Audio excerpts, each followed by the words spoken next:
মা, বলো।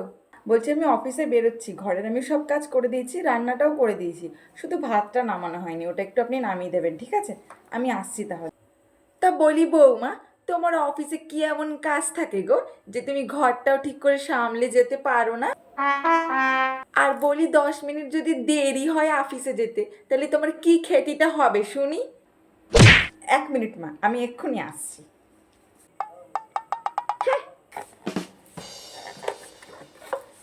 মা, এবার তাহলে আমি এলাম, হ্যাঁ?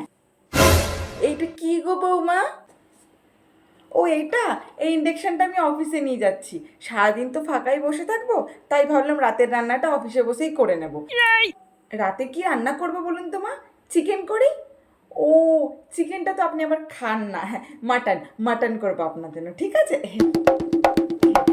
আসছি, হ্যাঁ।